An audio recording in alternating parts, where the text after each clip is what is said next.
And you're live. Hello, everybody. Welcome. This is, first of all, January 21st, 2025. Welcome to a joint hearing, one of many we've been doing. Senate Education, House Education, and this time we are also joined by House Commerce. Today's topic is Cradle to Career, and I'll let our speakers describe what it is we're about to hear, but it's certainly a theme we've heard from the governor since he was elected. I remember being here for his first inaugural and him talking a lot about that education needs to be more than just K-12, but it needs to be cradle to career. And I think we're going to hear a little bit about what we have and perhaps a little bit about what we need. Madam Secretary, I'll turn it over to you. Welcome once again. Thank you for having me again. I'm Zoe Saunders, Secretary of Education. I just have one technical question. I'm not able to share my screen, so I get some support with that. It says with the post-disabled participant screen sharing. So while we get support for that, I'll just kind of frame up the overall presentation today. I'm joined by many of our subject matter experts who will go into more depth around the range of programs and resources that we provide to support a student's learning all the way from cradle to career. A cradle to career approach really understands that you need to make sure we can create a pipeline so that early childhood education is important and that students are entering kindergarten ready to learn, that they're supported through their academic journey, also with wraparound services such as after school, and that we're equipping them with opportunities to really understand how their interests and passions can translate into a future career. And in Vermont, we have a lot of those pieces already in place, and we're going to share with you an overview of a variety of these programs. I want to share that today we'll be chock full of information, and so we'll run through the slides really quickly and then open it up for a conversation and have more of a dialogue with our subject matter experts who really administer and oversee these programs. And so today what we will highlight is our universal preschool program looking at pre-K and early childhood education. We'll also outline the array of after-school and extended learning opportunities in Vermont and talk about career and technical education, along with additional flexible pathways and opportunities to prepare students for college and career. So what you'll hear today is really a holistic approach to educating students in Vermont. And we look forward to having really robust conversation around areas where we can continue to strengthen that to support the needs of all learners throughout their education. So with that, I will turn it over to Janet McLaughlin to talk about early childhood education. Thank you, Zoe. Hi there, for the record, I'm Janet McLaughlin. I'm the Deputy Commissioner in the Department for Children and Families overseeing the Child Development Division. And I noticed there were some handouts going on around about the Child Development Division. I actually had intended for those for testimony that I did with House Ways and Means on Friday, but they got to you guys too. So a little bonus material for you on the Child Development Division. But the reason I'm in this seat right now is because the Child Development Division and the Agency of Education's early team co-administer Vermont's Universal Pre-Kindergarten program. In terms of sort of the biggest pictures for Universal Pre-Kindergarten in Vermont, it is publicly funded. It is a minimum of 10 hours a week, 35 weeks per year. It's designed to be inclusive. It can include all 3, 4, and 5-year-olds not yet enrolled in kindergarten. Many other states limit their pre-K access based on income or geography or other needs. So Vermont has it available to all children in those age ranges. It's portable. The parent really chooses where they would like to enroll their child, and the funding, at least a portion of it, at least follows that child. And then we do use what's called sort of a mixed delivery system for pre-kindergarten education. So children can enroll in pre-kindergarten education at their local public school or at one of the approved community-based private or nonprofit programs, and those could be a child care center, a Head Start program, or family child care homes. Vermont's Universal Pre-Kindergarten program was established in Act 166 of 2014. So we really are, about 10 years into having a truly universal program. Again, as I said before, it is jointly administered by AOE and by CDD. This was done to be able to leverage the strengths and the systems that each of our teams brings to pre-kindergarten education and to serving families with young children in our state.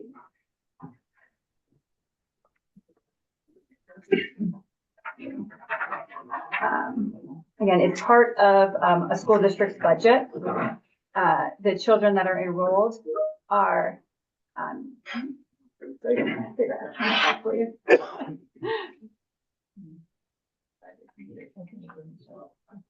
okay, great. Okay. Again, and so it's funded in the school district's budget. The children that are enrolled are included in the district's ADM, the average daily membership, but it is at a 0.46. Again, and that's for that 10 hours a week for at least 35 weeks. And school districts then, if they are working with community-based private pre-kindergarten education partners, which almost all of them are, for their enrolled children, they then pay those programs a set tuition rate, and it's the same rate statewide. And so for this school year, it's $3,884 for that 350 hours of pre-kindergarten education. And those costs are updated and indexed every year.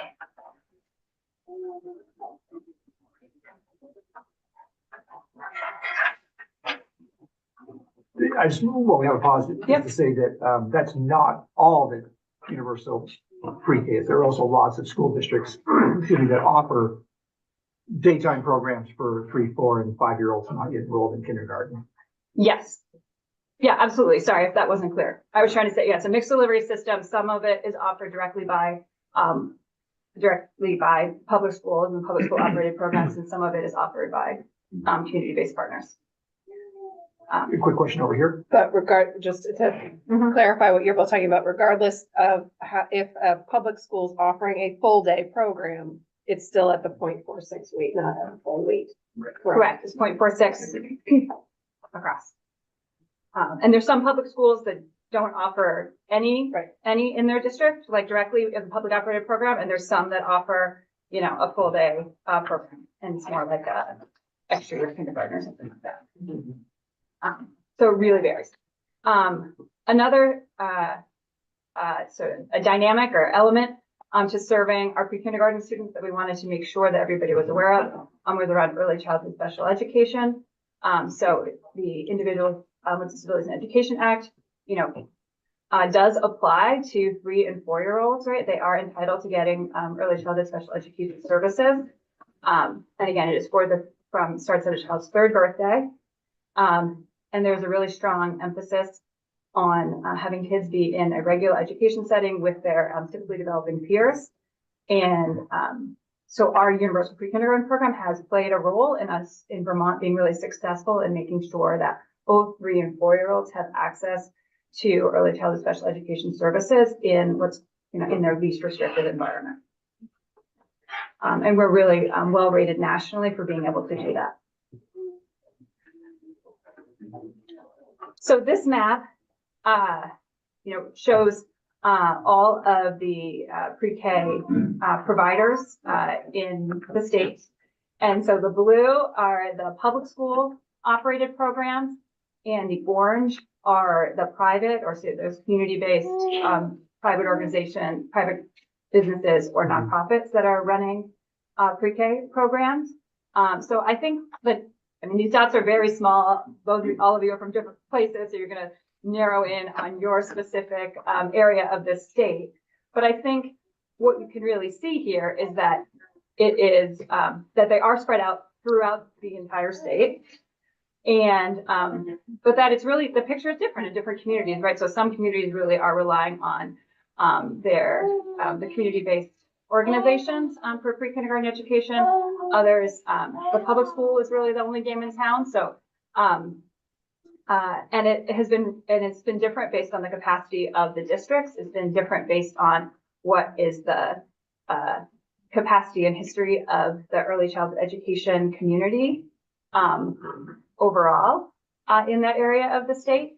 And then again, families, in the current model, families have the choice about where they want to enroll their child.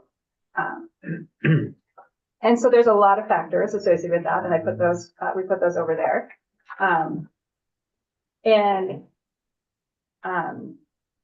You know, and some of those factors are really, I guess you could sort of think of them as responsive to family needs, right? So they allow families choices that are allowing them to get what they need for their own particular kids. And for some families, you know, where they go is more dictated by the family needs, right? This is the only place they can go that has the hours that meet their family's needs. This is the only place they can go that they can afford. So it really, it is a blended system overall. The other, another fact I just wanted to provide to you is that right now there are 448 approved universal pre-kindergarten programs in the state.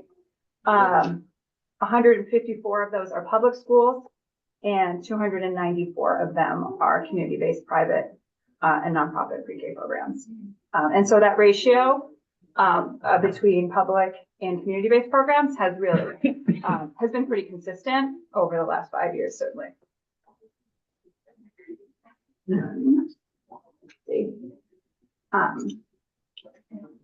And then overall, I think it's really important to know that Vermont has a really high uptake of pre-kindergarten education, right? Pre-kindergarten is voluntary, right? It's not mandatory that families enroll their children in pre-kindergarten. But the state has, you know, the second highest enrollment nationally for 3-year-olds, and with 71% of age-eligible children last year participating, as well as the 6th highest uptake for 4-year-olds and 60. And we had you can see in the graph, right? It's trending up as Act 166 was implemented, right? Because it's trending up in terms of participation. You know, so 2014 was when Act 166 passed, and so you can see the trend up, right? And then you see the big drop off for COVID. And so now we're still getting back to normal, you know, for our 3s, 4s, and 5s. So you can really see that those 3s took advantage of it with that 71% as soon as they were able to get enrolled in it. The 4s didn't necessarily change their behaviors. I think a lot of those families had found, you know, they had come up with an alternative strategy during COVID and they stuck with it so their kid got into kindergarten. So I think the next trends are the next year's data is gonna be really interesting to see. But I think the big picture here is that, you know, Vermont is doing incredibly well in terms of access to pre-kindergarten education for a voluntary program, you know, both compared to other states and also compared to other sort of voluntary programs in Vermont for children. So that is a quick summary of pre-kindergarten education as it stands right now in the state of Vermont. There have been obviously changes contemplated for pre-kindergarten education, and Act 76 of 2023 formed a committee to look at some really significant changes to pre-kindergarten education. I think most people know Act 76, right, was the child care was a large child care bill. Most of it dealt with child care, but the first parts of the law really looked at pre-kindergarten education because, as Zoe mentioned, we know that this is, you know, a cradle to career system, and that there is this real interplay between the early childhood education services that we're providing to infants and toddlers and sort of outside of the formal public education setting, and that we are providing through pre-kindergarten education. So the committee was formed in July of 23, and the committee was charged to look at really 4 major changes. The first was looking at what would it mean if we're implementing pre-kindergarten on a full school day, full school year basis. What would it also proposed pre-kindergarten as just for 4-year-olds, really, for that 1 year before you enter into kindergarten, and transitioning 3-year-olds to sort of to childcare or early childhood education setting outside of, you know, that wasn't as connected to the public schools. It also asked the committee to consider what would it look like if a school district was assigned the responsibility of providing space for all eligible children. So right now, in Act 166, it talks about that it sort of frames pre-kindergarten as an entitlement for 3s, 4s, and 5s, but it says within available programs. And so there are some children or some families that aren't able to find a pre-kindergarten spot right now. And it's not it's the family's responsibility to find that spot. It's not the school district's responsibility to find that spot. And then the fourth big change was that it would be up to the school district as to whether or not they wanted to offer programming directly themselves, partner with community-based private programs or with other public schools, or do a mix of those. Right now it's really based on what the family chooses and where they want to enroll their child. And this was going to give this proposal, both gives the school district additional responsibility, but it also gives them some additional choices.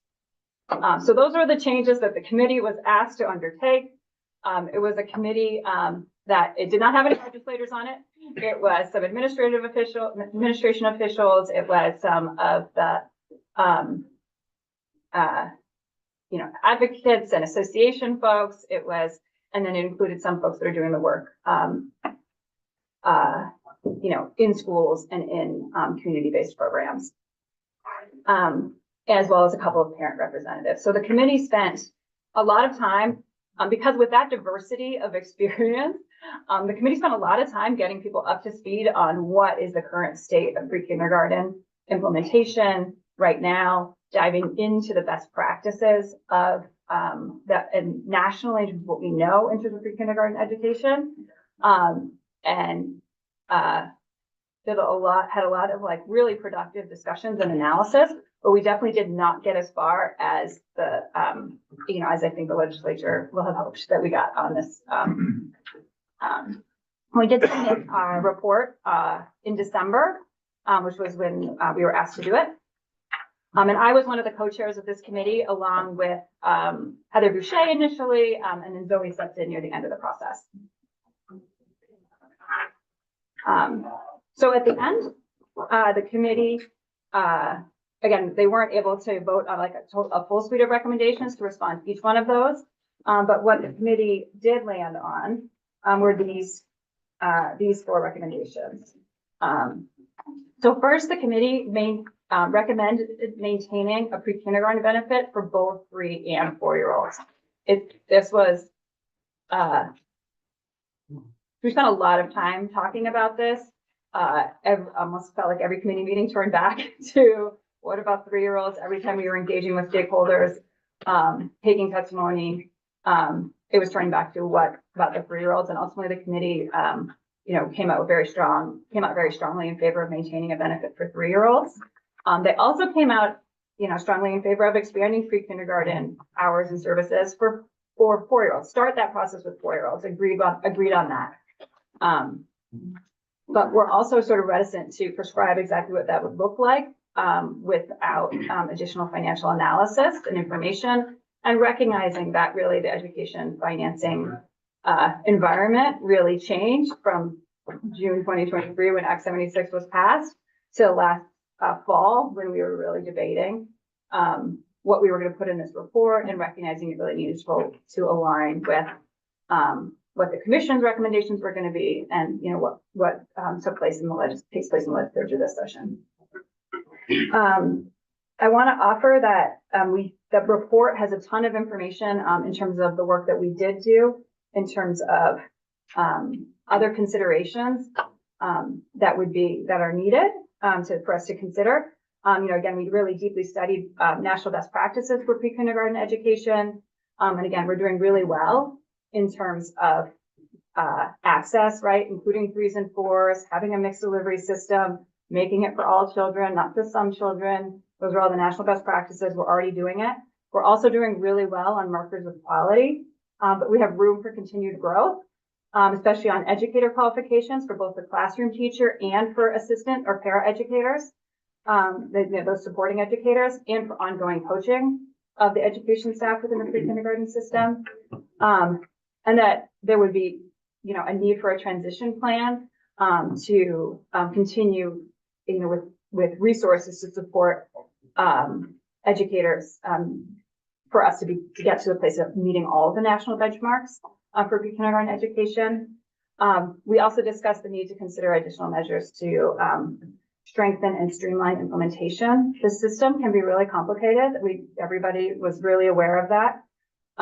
So for example, a supervisory union, when we did the analysis, right, could be partnering with between 1 and 42 different community-based programs. There's an average of about 20 in implementing the kindergarten education. Some people have dedicated a staff person to that. Some people haven't, right? Some people partner with their neighboring districts to help with that coordination. Some folks haven't. And in terms of on the community-based programs, depending on sort of the size and the location of those programs, we saw that they were partnering with between 1 and 26 different school districts, with an average of 5. But again, it's also complicated for the community. You know, it's kind of complicated for the schools and kind of complicated for the community-based partners. And there's certainly some strategies that can work well, that have supported, you know, streamlining that work across the state that we could look at implementing as part of a broader system. Also recognize the need to strengthen data collection and analysis to make data-informed decisions. And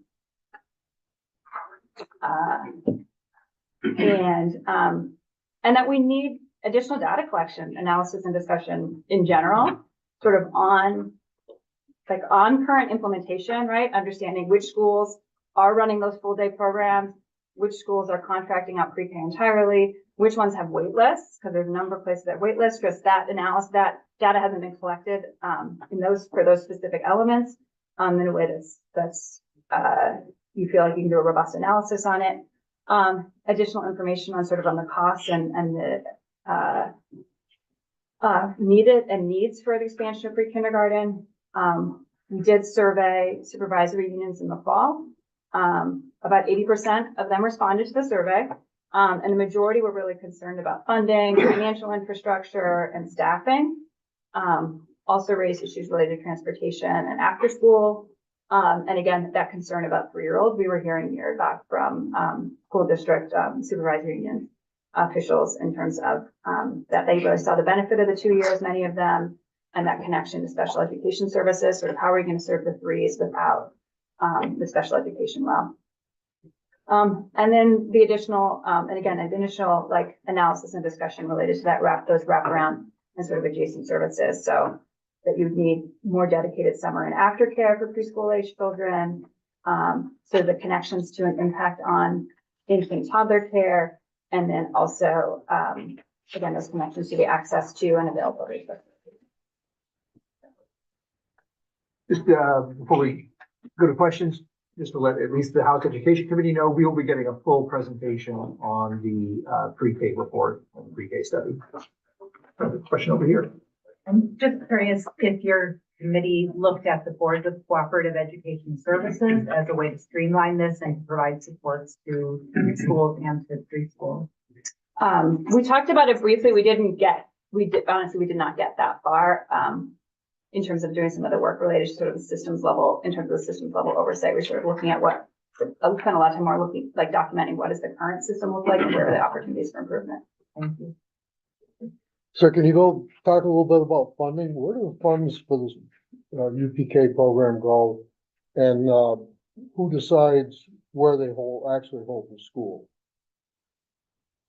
Right, so it's within, these all really decided at the school district level. I think I'm getting off track here, Zoe, but Okay. it's all really decided at this, when the school districts are building their budgets, they're deciding what is the, looking at, right, their 3s and 4s and building, who's in their community, what level of who they're going to serve in their buildings, their estimate of how many students they think they're going to serve out in, through community-based partners, and they're building that right into and it gets built right into the school district budgets. And so then that gets wrapped up into that whole process. Thank you. Yeah. I had a question. You said that it was not the school district's responsibility to find pre-K spots for the children for the 3-year-olds. That's just for the It's for both 3s and 4s right now. And so I was wondering, and that's still the case, Mhm. I was wondering if there was any data on who is not finding a spot, if you were finding any commonalities among the kids who do get in and the kids who don't get in, and what's keeping the kids who don't get in from finding a spot. I don't, let's see. I think I have to check and get back to you on that. I don't think we have like a really, I would be speculating, but I don't think we have a really solid data source on what that looks like. Okay. And it's really different. I think, and again, it's different by different, it's really different district to district. It might be helpful to know if there was like a transportation issue or something the parents had in common or. Mhm. And then we're just gonna follow or region, I mean, that too. Yeah, no, that's right. I mean, it really is different. Yes, no, there's definitely places where transportation is, what we hear, and again, that's why I was like, yeah, I'm trying to think of a data source, but right, is anecdotally, we hear about transportation issues, we hear about families that need that full day care, and so that they need it from that 8:30 to 5:30, that they're gonna need summers, they're gonna need vacations, and so they wanna find a community partner that offers full day care might be a better fit for them. But for the families who don't access it, some of them are, for the families who aren't accessing it, some of it is choice too. I mean, some of it, right? There are people who don't want their 3 and 4 year olds in I feel like they've got it, they've got a plan, and they feel like they're meeting their 3s and 4s needs themselves. So, and again, our uptake data is amongst the highest in the nation, and I think but when you do start to look at the results, so you definitely see that look at Ready for K data, you see that those children who have participated in publicly funded pre-kindergarten education do perform better in readiness for kindergarten than those who didn't participate. But I don't think we have compared those demos as much as would probably be helpful. Just to clarify a little bit further, parent who has a 4-year-old in a high-quality childcare center that does not offer universal pre-K, but still might be a very high-quality, they're not being counted as participating in universal pre-K. That's right. In that comment you just made about preparedness, Yeah. in a publicly funded program, is there data about which elements of the mixed delivery system maybe have different performance outcomes associated with them? Are you seeing more success in the programs within public schools, more success in the programs within Head Starts, or just? That's some of that initial data analysis that we're saying that we needs to be done. So I would say too that the questions you're asking are really around access, which is critically important as we're evaluating the success of these programs. So one of the things we've talked about are sometimes there are some gaps in terms of the data that we have available at this moment. And so we're in the process of identifying a way to do some additional data collection so we can be more refined in understanding and doing this mapping around access in terms of comparing it to the overall census data or population data for that neighborhood. So our team has started to do that analysis and mapping. And so that's something that right now we're validating. We'll be able to share as we think about evaluating holistically the universal pre-K program. We also are in the process of doing analysis around the outcomes and looking at that by setting and some other characteristics as well, because we know that's important as we are really assessing the overall impact of the program. So there will definitely be more to come with the data we currently have. And then we expect that there will be a need to have some additional data collection to do some more of this refined analysis to answer those specific questions that you've asked. I was disconnected from Zoom, so I'm trying to get back in here so I can share the screen. Looks like I'm back with an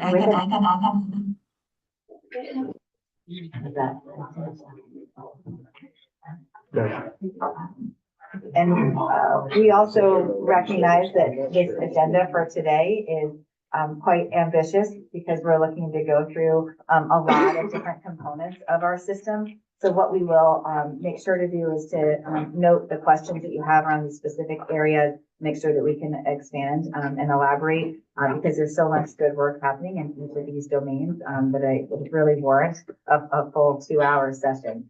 So please, if we're not able to answer questions, we'll write them down and make sure that we can have a thorough follow-up. At this point, we wanted to shift to talking about our after-school and extended learning opportunities. So with that, I will invite everyone to begin the presentation to share how we're serving the needs of students across the state. Thank you very much, Secretary Saunders. Good afternoon. Thank you very much for having us. I've watched so many of these streaming. This is like getting to see the Beatles. My name is Johannes Hensch. I'm the Expanded Learning Opportunity Program Manager for the Agency of Education. That means that I help schools and other educators with developing, delivering, and credentialing learning opportunities that happen outside of what we might consider the sort of 6 a.m. to 2 p.m. desks in rows traditional education. I'm here today to talk to you about after school, summer learning, and community schools. So the first thing that I'm going to be talking about is the Act 78 after school and summer learning programs. Act 78, as I'm sure many of you are aware, was a significant piece of legislation funding after school and summer learning opportunities housed in public, private, and nonprofit spaces. This is something that we piloted last year in a relatively small $4 million competition. And we had a tremendously exciting response to that application. We put out the application, we received about 60 responses back to it, which is 47 more than I usually see for grant applications. In the end, after a review of the proposals that were submitted, we awarded 17 awards to 16 unique entities. This map right here shows the distribution. The different colors are the different providers. We granted out $3.7 million in multi-year awards. So we recognize that 1 year to stand up a new after-school program is a tall ask. That's, not setting people up for success. So we designed this around a multi-year process. We started with 3 years. We've kind of revisited that. We have sites across 11 of Vermont's 14 counties, so we're reasonably happy with that distribution for a pilot study. And across the applications we received in this first pilot round, we have 73 named partner organizations, which, if we're talking about a mixed delivery system and kind of blended approaches to service delivery, that's a really exciting combination of different providers. Organization, yes. We'll get there.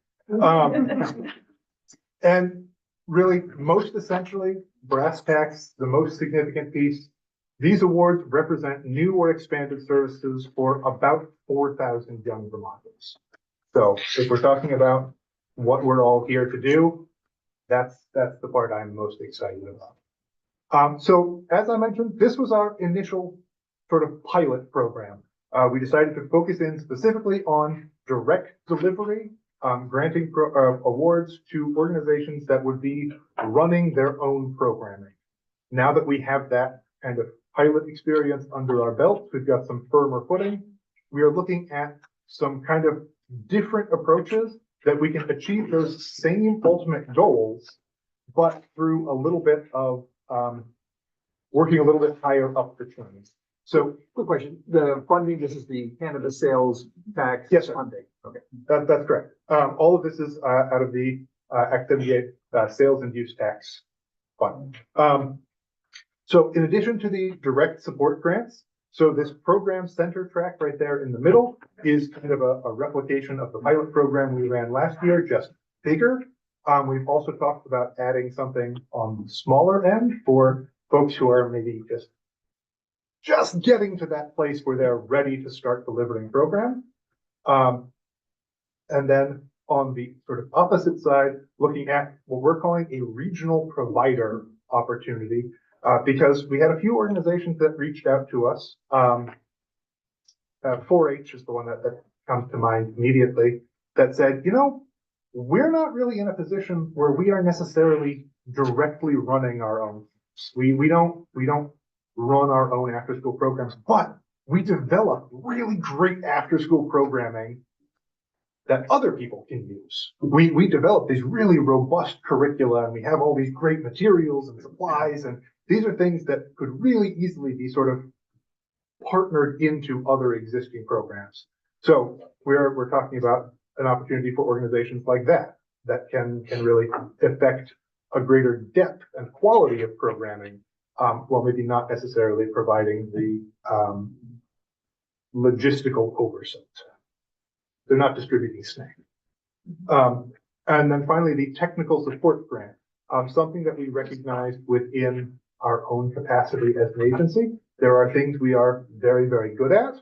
And then there are some areas that we have not necessarily needed to step into at this time, and we are not necessarily ready to provide that level of service. So the technical support grant is something where we're looking to partner with an organization on a statewide scale, somebody who is positioned to help deliver some professional development sort of supports, some on-the-ground direct training with providers around here's how you build and deliver a really high-quality program, and then also some work around data collection and analysis, figuring out where we have really robust programming, what maybe barriers are to having better programming, things that we can use to inform our decision-making moving forward. And then finally, helping to support a community of practice. Something that we heard time and again from different providers across the field is, this is lonely work. You know, if I'm the after-school director in a small town, I am the only after-school director in a small town. I don't have peers and colleagues that I can connect with. So having a statewide community of folks that are doing this same way work could be a really exciting opportunity for us to sort of mutually support and mutually develop high quality programs. So this is kind of the spectrum of opportunities we're looking to put out. A quick update on where things stand as of right now this year. In FY25, we have currently 2 grant programs that are in progress. The program track, which is the smaller of the 2 direct support grants that we have out at the moment, that grant application is closed and scored, and award determinations will be going out this week. We received 27 applications. We had a good mix of schools and community-based organizations, which is something that we were very mindful of and something that we were very anxious to encourage. So that was validating. Across these applications, we are looking at newer expanded services for about 7,000 young Vermonters across 11 counties. And then this is just a data point for you. Across all the applications, we were looking at a total request of $9.2 million, which is not to say we are going to distribute $9.2 million. It is a competitive grant opportunity. But that was just to give you a sense of sort of what the need is. The other track is the center track application, which is the larger of the 2. This is for self-supporting, self-sustaining after-school centers. That closes next week. So the information here is still a little bit tentative. But as of this morning, we have 22 applications in progress. Similar distribution between schools and community-based organizations. And those applications represent 12 different counties. So we will know next week when that application closes, sort of what the firm numbers are, how many of those in progress applications convert over to submitted applications. At this point, we tentatively estimate about 70% of them will, but that's speculative. And I regret saying it. I think one thing to call out too is this program acknowledges that community centers and schools are at different levels of readiness to operate an after-school program. And so the different programs are designed to build capacity for those that are interested, particularly in areas where we would consider an after-school desert, and then also to enrich programming by connecting with different supplemental resources, such as through the regional grant, and then sustaining that work over time. So just wanted to flag that there's a lot of intentionality in this approach of thinking about access, capacity building, and sustainability. Sort of the metaphor that I use between programs and vendors is like schools and classes. A program is like a class. You can have it sort of attached to something or embedded in something, but it needs that sort of overarching structure to provide some logistical support, which is where the program comes in. Got a couple questions. Over here, Senator Weeks. Thanks, sir. Just a question on community-based organizations. What falls into that bucket? Is this nonprofit? Is this commercial? Is it both? Is it something else? Community-based organization is an exceptionally broad categorization. The authorizing legislation says these need to be open to all entities, public, private, nonprofit. We took that at its word. If you are registered with the IRS in some capacity and delivering programming to youth in Vermont, you are eligible for this grant opportunity. Thank you. Representative Hunter? Yeah, just wondering about revenue, cannabis sales. I mean, you said you gave about almost 4 million away in the pilot year. Are those numbers on the rise? Yes. So $4 million was based on sort of what we were authorized in the initial legislation. We were told, $4 million, figure out how this works. That's what we did. This year we are looking at about 14 million. And No pun intended.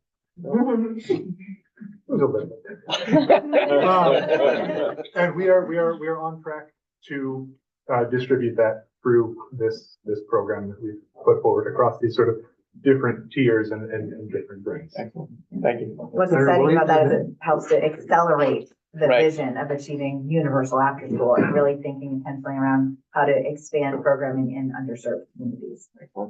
So I'm looking at the map and my district doesn't have any dots in it.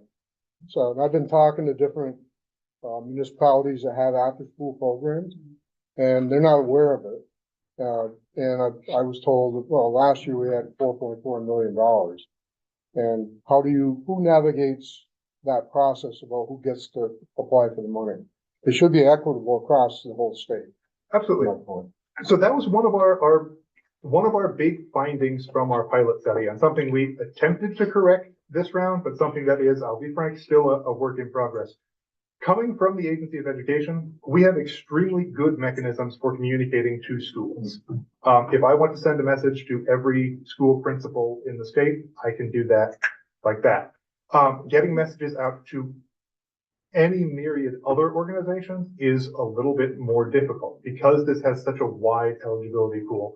So what we did this year to sort of approach this a little bit differently, we partnered directly with Vermont After School, which is an organization that supports some school-based, but also private licensed after-school programs to distribute this information through their networks. We partnered with the Department of Children and Families to distribute the information through their licensed childcare networks. And we partnered with one other organization, the name of which is escaping me. All of this to say, we are seeking additional partnerships because, as you said, this money is not doing any good if people don't know it's available. And because this has such a wide eligibility criteria, there are many more organizations that are eligible for this funding and could use it than are coming in. That's something we're aware of and something we are actively trying to iterate on every year to improve. Just to follow up. Sure. Well, So- I just would point out that when we get to the next slide, you will see it. Okay. Okay. Okay. Rep Brady. Are there transportation requirements or funding as part of community-based organizations in terms of students' access, or is there potential that students would need to be transported somehow to get to another facility by a family or by someone else in order to access some of these programs if they're not embedded within a school? So we have not required transportation access. What we have done is we have built into our application process an expectation that the applicant will explain what the sort of transportation situation is. So we have some awareness there, and contracted transportation expenses are an allowable expense within the grant. So if that is an outstanding need, these funds can be used to remedy that. But no, at this time, we don't have a requirement that programs have transportation addressed. And part of the goal of the technical assistance grant is to really help in understanding what those barriers are, and working with those after school providers to bridge those gaps, because the funding is allowable, and so it's helping to support in the strategic planning around that to really best leverage the dollars available to remove those barriers, because we do know in some communities, transportation can be a barrier. Commissioner Duncan. Yeah, so for the after-school programs, what are the teaching requirements? Are there teaching requirements? Is it possible for community-based members, like teaching artists or, other folks that have skills that they would like to teach students? Is it possible for them to get into these programs? Yes. Yeah. Absolutely. Because I guess I'll relay an experience. We have a after-school program in my district called Wings. I looked into getting in there because my background is a teaching artist, and the process to get in there would have required me to get a federal level of fingerprints and that sort of thing. So, are there any particular requirements on that level to get folks in, or is there a kind of an expedited or easier process to get in through? That depends a little bit on where the program is housed and what the expectations of that program. So if it's a school-based program, the district might have existing kind of expectations and policies. Okay, but there's not a statewide. But there isn't, not built into this particular grant. Okay. No. Representative Marcotte. Just to give you another idea of another partner you could talk with, are the Regional Development Corporation. All the outside of education are all businesses, and they're supposed to have a good feel for all the businesses in their district, and I think that they could be another partner for you in getting the word out. Thank you. That's very helpful. If anyone else has partnership ideas, I would love to hear them.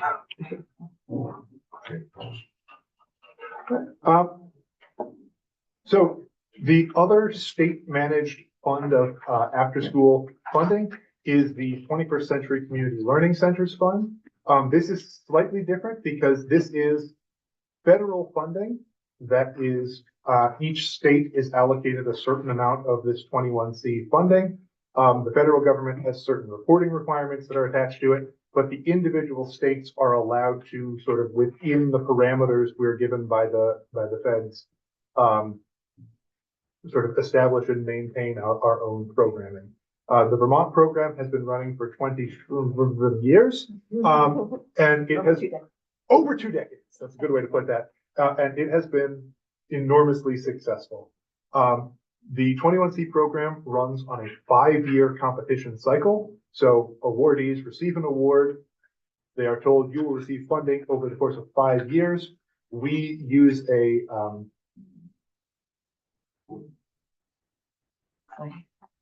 no.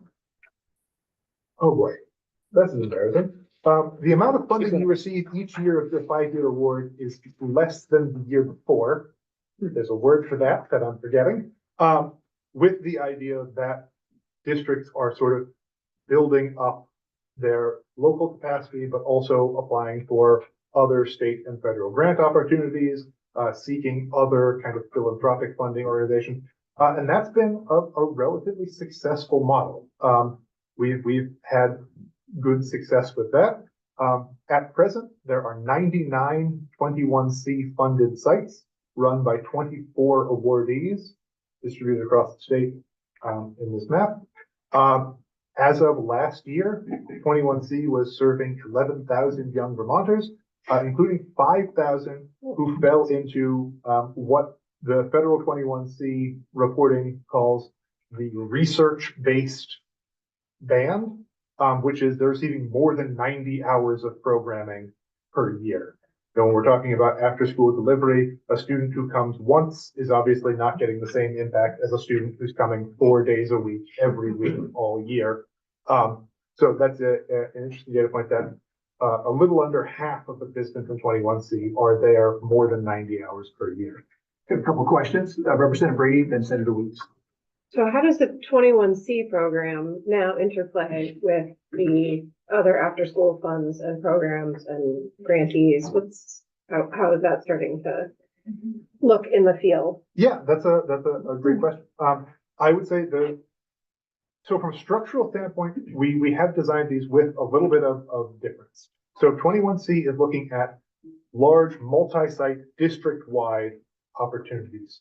We've tailored in this 78 funding for single site opportunities. So you can think of it almost as kind of a stepping stone progress. So if you come in with a program track application, we're adding a bridge club after school.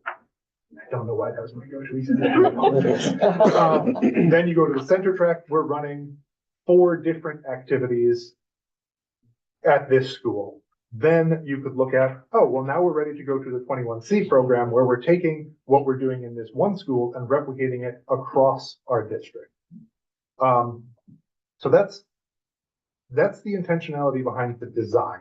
At this point, we have 1 year of Act 78 behind us. So whether or not that intentionality is coming to fruition remains to be seen, but that was sort of what we were building towards. And then in terms of sort of direct overlap, we had an expectation within the 78 applications that these were going to underserved areas. So areas where there is either not service available or areas where the service was significantly falling significantly short of the capacity. Capacity was falling significantly short of the need. So we did see applications from areas that have 21C awards for the 78 funds saying, we've used 21C to do this work. We are trying to do this different work. We're trying to bring a new school online, or we're trying to add a new class or a new program that we haven't been able to get there with the 21C funds. I don't remember off the top of my head if there's any overlap in awards, so I won't speak to that, but that will be addressed in the report. I just follow and say, not every 21C applicant gets funded. Yes. Are they then looked at under the 78 money? That is something that we have discussed internally, whether that's something we want to build some interplay between those two competitions. At present, the way we are addressing that is through sort of parallel application, which we recognize it's a little bit of a hoop for applicants to jump through to submit essentially the same application, or a modified version of the same application. But that's ongoing work, trying to smooth that seam. Senator Weeks. Thanks, sir. You may have explained part of the answer with Representative Braden's question, but over the past couple of years, community schools was quite a discussion. Is community learning center the same as community school? And if not, is there a nuance? Is this scope like much bigger than after school? Yes. Program? So my last slide is actually going to be talking about community schools. I will just, to answer your immediate question, no, 21C is not the same as community schools. It's just an unfortunate side effect of the education community having 6 words that we rearrange when we name everything. But I think to that point, we're really looking at this as an overall initiative. How do we think about universal after school and be intentional about all these braided funding sources to best support the need? And so that's part of the work that's been happening with intentionality around the design of Act 78. And we'll also talk with some other dollars that are available to support after school communities as well. Janet will share that. But we're really stepping back to look at this holistically and evaluate to what degree are we meeting the need, and then how can we be more intentional about coordinating, across agencies and also across different grant making programs to support the intent. Some of these competitions are very rigorous, and so we recognize that. And that's where we talked about this concept of readiness, recognizing that there are certain communities that really need after school, but those schools or community organizations may need a little bit more support in order to start up the program. And that's why we're building in the new track to talk about technical assistance and also capacity building to support that. So I think that's part of the question, is that they're not ready yet and don't have the partnerships and things in place to qualify. For some of the 21st century, we're building other on-ramps to offering after school and supporting with strengthening those programs so that in time they'll be ready to apply for these other funding sources. Senator Haverty has a question. Do you have some examples of who's collected some of the funding? Great programs. You want to highlight some of the different programmatic offerings? Oh, Yes, they're a very good program. I apologize. I'm, A couple that might stick out in your head. drawing a complete blank. There's a partnership with Mint and Girls that are engineering and. Yeah, so are we talking about 21st century or academic? Just general, okay. Just in general. Well, in general, I'd like, when you say, hey, we're giving out all this grant money, well, who's taking advantage of it, I should say.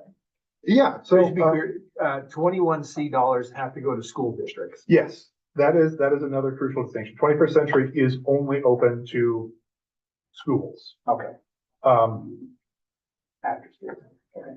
Yeah. So we have actually, we were just, Emmanuel, who oversees the 21st century, was highlighting a number of different programs that are supporting youth development and college and career and mentorship opportunities that are coming through these programs. You'll see there's a really diversity in terms of the focus, in terms of the arts or STEM, natural sciences. So it's really, we'll certainly follow up to share with you the different programs that are being offered. And there's a lot of creativity that you're seeing come out of local communities to offer programs that are going to be really interesting to students. This is also part of a broader conversation around how do we increase engagement, right? We know chronic absenteeism can be a significant challenge. So after school is another area where we can offer some interesting and exciting programming that hopefully will translate into, higher attendance in schools. And we'll highlight some examples of how that's happening in the community schools concept where we're bringing in after school into that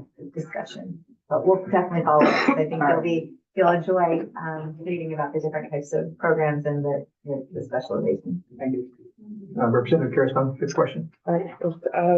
So for the two questions, actually, one for the 21C money, when we say that that's going to schools, is that specifically public schools or is that also private schools that also take public funding, or how are we? That is, I believe all of our current recipients are public schools. Okay, but private schools are also eligible for the funding, or? I would have to confirm that. Okay. I don't want to answer without being positive. That's totally fair. And then also just with the conversation about after school, is that also talking about students over the summer? Or is that just during the school year? Yes. So something that, this is extremely bad you raised that point because it slipped my mind. When we talk about after school, we take a very expansive view of that term. It's almost more helpful to think of it as out of school time, because when we're talking about after school, we are talking about after school, before school, weekends, breaks, holidays. If there is not class in session, programming that's happening is after school for our intents and purposes. And something also we're talking about in terms of extended learning opportunities is there's, for the younger students, it's also really important for considerations around our workforce, right? Because parents need a place for their students to be engaged after school. So you see a lot of focus in elementary and early, maybe early middle school age. But then we're also talking about what are ways to engage our high schoolers in this type of work and thinking about preparing them for college and career. Those type of programs take a different shape. They're not necessarily every day after school, but we're working through some creative means to be able to offer an array of enrichment opportunities for our youth of all ages. And that looks different when you're talking about high school or middle school, and that may mean to be more creative around when you're offering the programming and how you're engaging youth. So those are some conversations we're also having with the after school advisory committee. In our most recent meeting, we had a number of partners who described their success in working with high school students. It was really very inspiring. But I think what's really beneficial as we look at this program is it's really designed to meet the needs of various students and to serve multiple goals of supporting parents and making sure that their children have a great place to go, providing extending learning opportunities, and engaging older youth in really productive opportunities after school and in the summer and on the weekend that help prepare them and overall focus on youth development. So I think you'll be interested, and we didn't share it today, but just as a follow-up, I think the committees would really enjoy seeing the range of programming and a little more descriptive around what that looks like and how we're meeting the needs of students and youth across the state. Representative Long, it's the last question on this topic, and if there's time at the end, we can come back to it. Just real quick, do you have any data on how many of our after-school programs also provide food? For the Act 78 and 21C funded programs, 100%. That's the requirement of receiving the grant.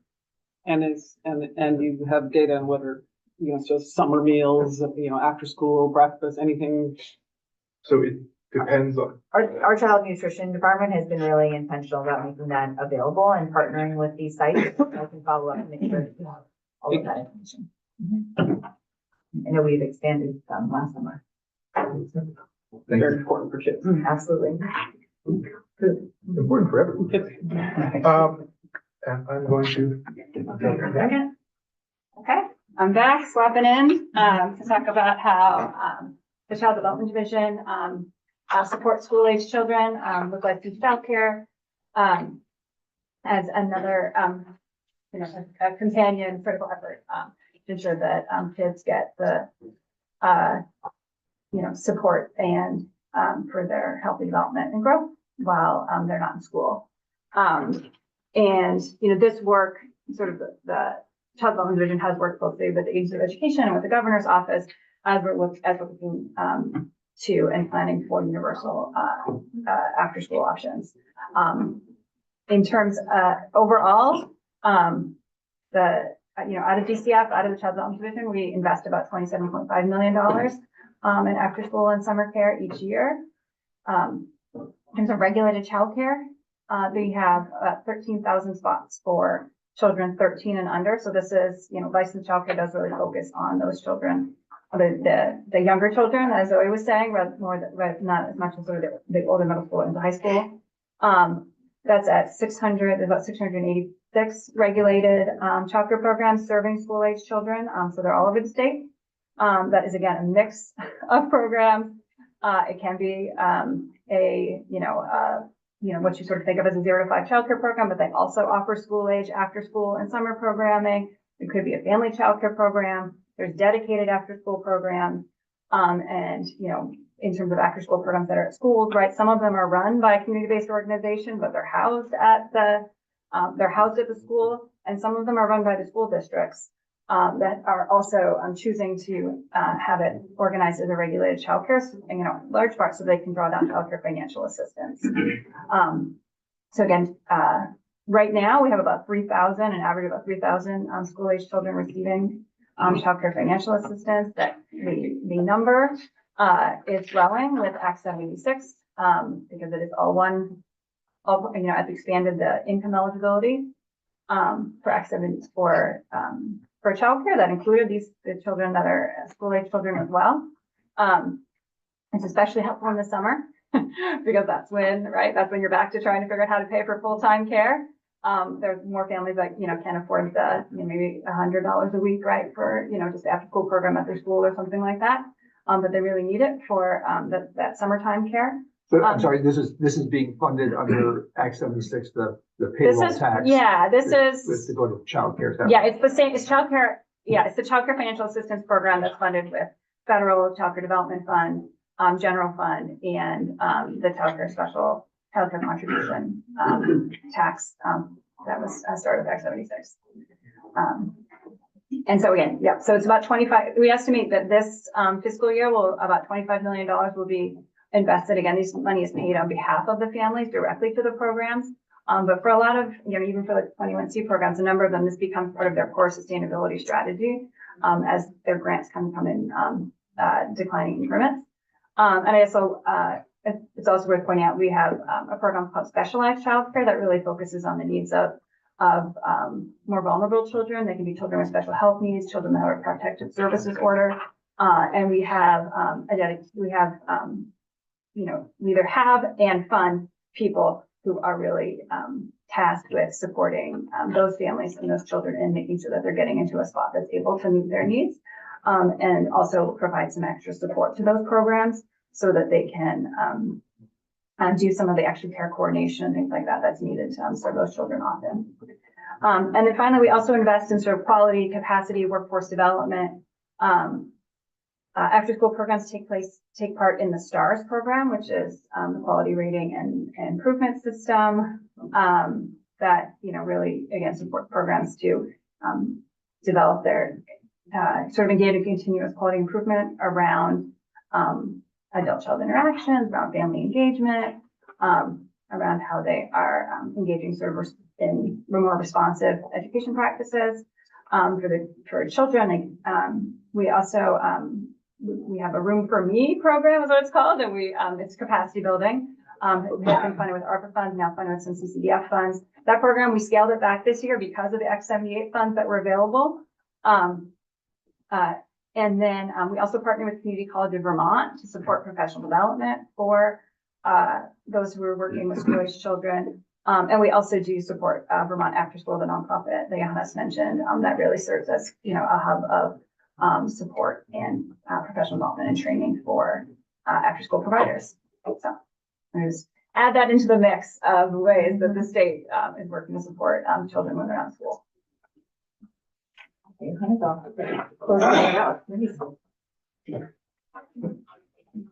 I'm back. All right, the last thing I have to speak about is community schools. This is something that is near and dear to my heart. This is something that I've been working on for the last sort of 4 years. So community schools, also sometimes referred to as full service community schools, because again, 6 words that we shuffle around.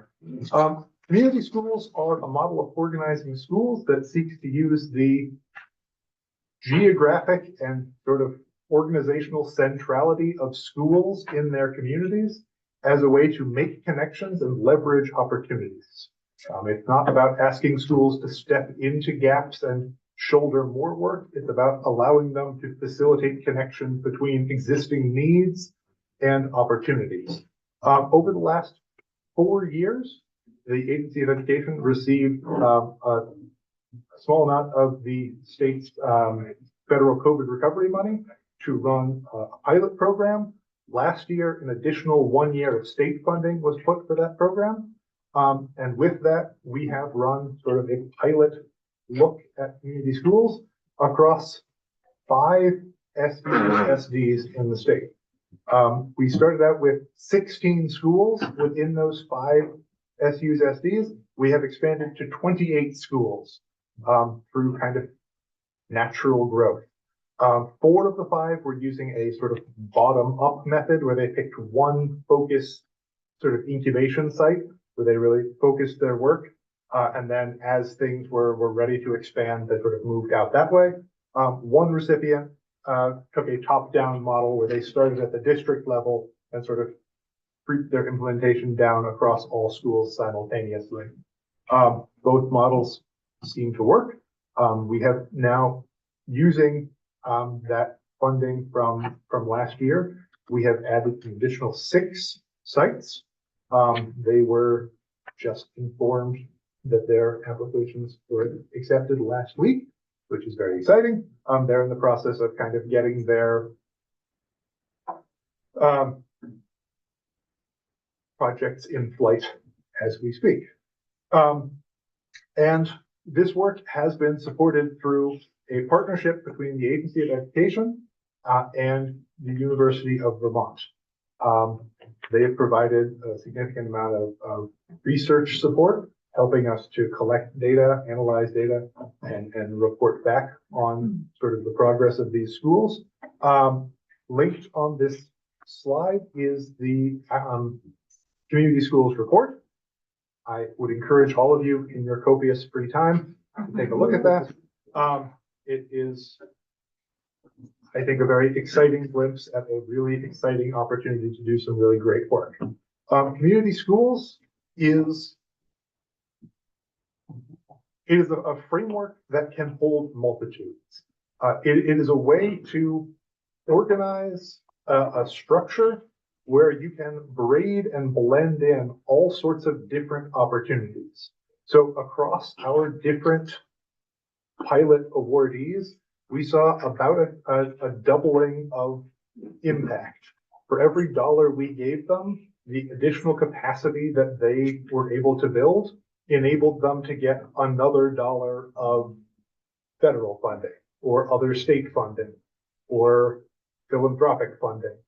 So this is a force multiplier. It's a way to enable schools to really expand and broaden their capacity and really enrich the experience of students, educators, and community members.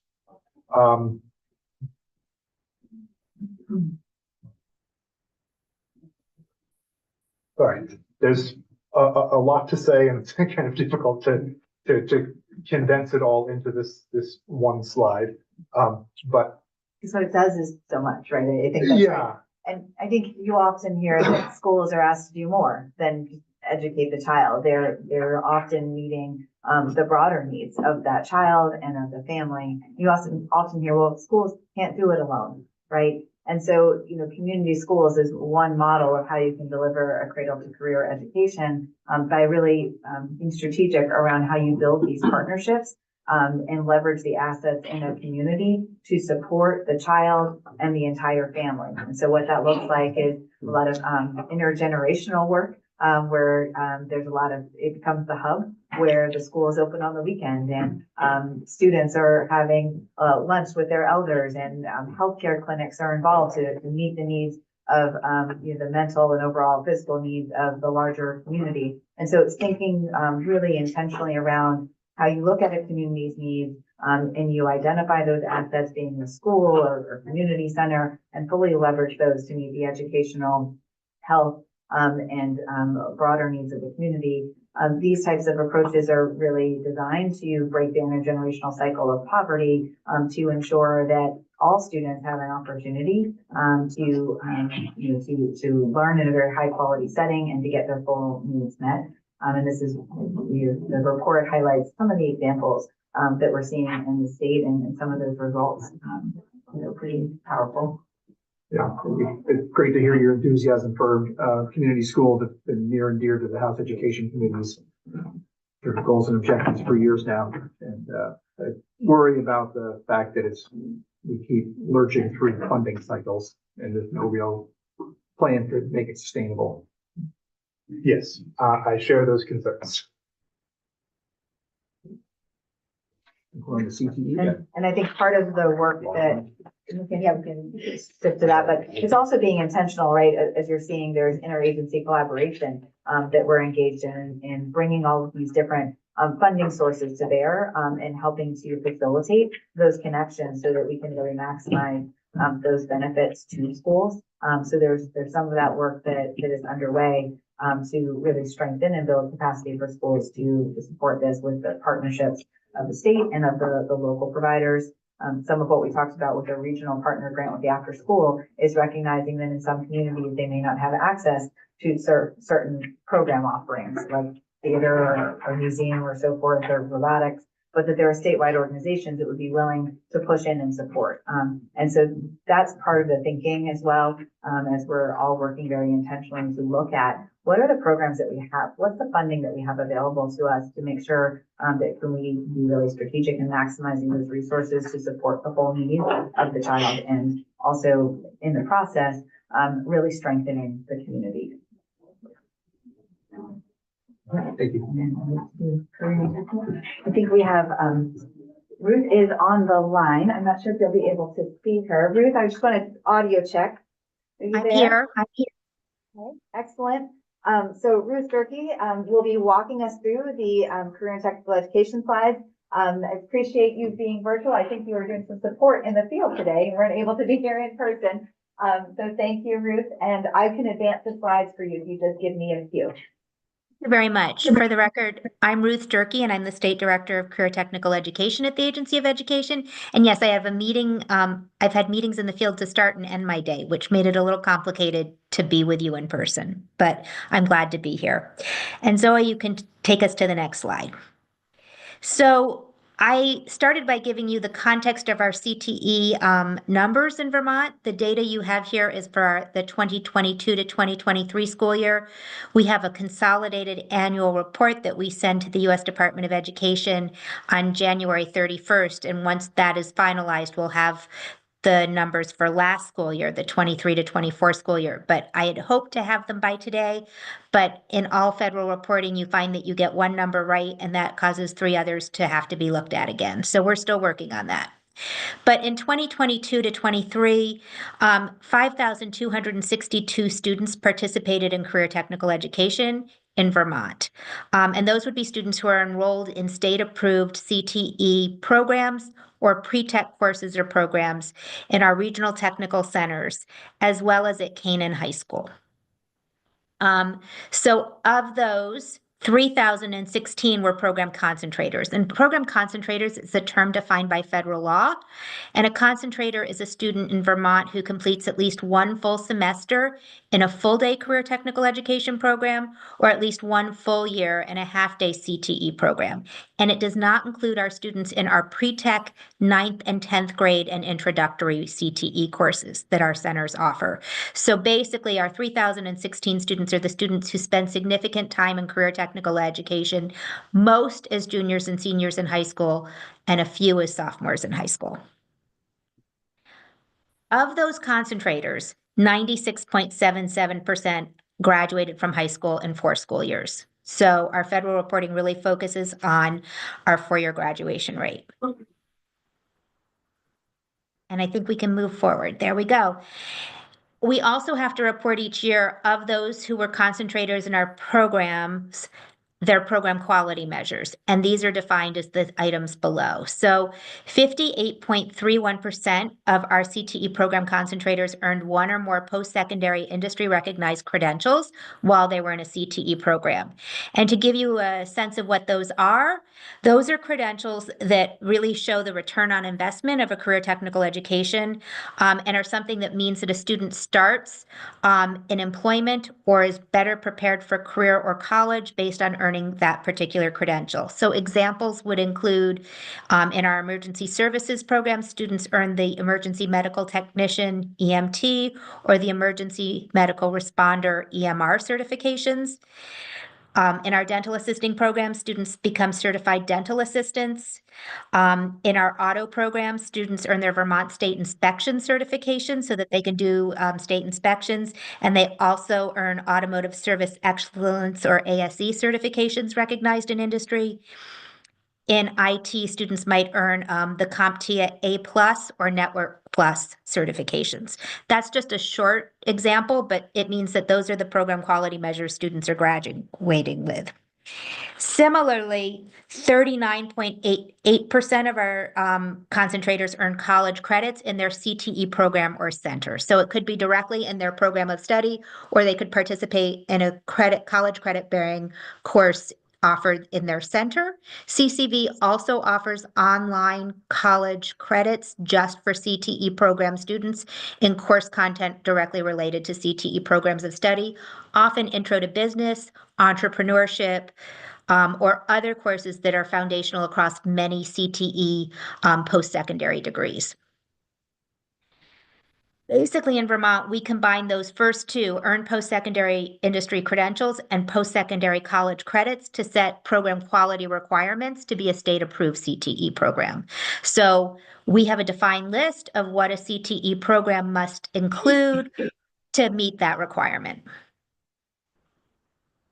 And then 44.49% of our CTE students participated in work-based learning that includes unpaid career work experience or paid cooperative employment or internship. Other students participated in job shadows. Those don't count for our federal accountability purposes, so they're not included in the 44%, but we have many more students who also do job shadowing while they're in career tech ed. And then 96.36% of our students were enrolled in college, pursuing advanced training, employed, or in the military in October 2023. So basically, they graduate in June, and we're required by federal law to find out where they are in the following October and to report that to the U.S. Department of Education. So last October, of our students who graduated in October 23 of our students who graduated in June, 44% were employed, 47% were enrolled in post-secondary education or college, 7% were pursuing advanced training, which would include registered apprenticeships, and 2% were in the military.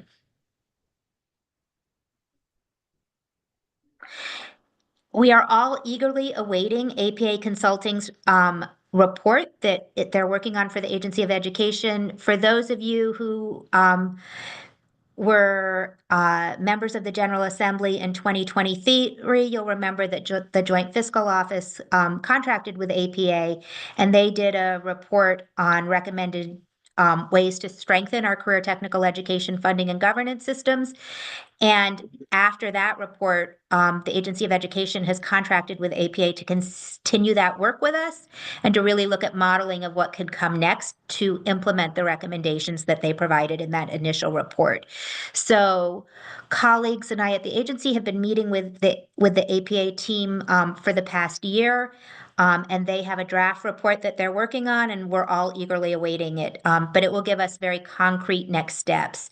I also appreciate the fact that, from what I understand, the report will have what areas we need to consider, which you'll get a preview of in a moment, but also what changes would require legislative action versus what changes could be made without legislative action. So I think that will be very helpful to all of us as we go forward.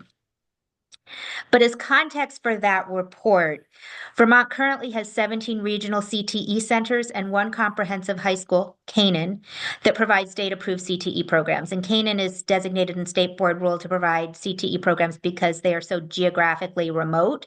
They don't have the ease of sending to a regional CTE center. So our 17 regional CTE centers and 1 high school operate under 4 different governance models. And 2 of our CTE centers are independent schools that provide public career technical education. So that would be St. Johnsbury Academy and Linden Institute.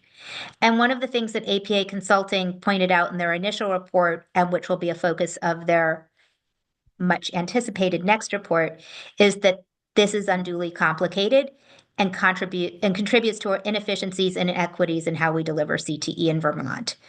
So funding currently follows our students in career tech ed, and that can lead to competition between sending districts and CTE students, and in some cases limits students' access to CTE programming. And it was with that sort of starting point, I think, that much of the work that APA Consulting has done initially and continues to do in helping us design solutions for moving forward is how do we ensure access to CTE, and how do we not inadvertently perpetuate a system that causes high schools and CTE centers to feel that tension in sending students to career tech ed. So what's coming next?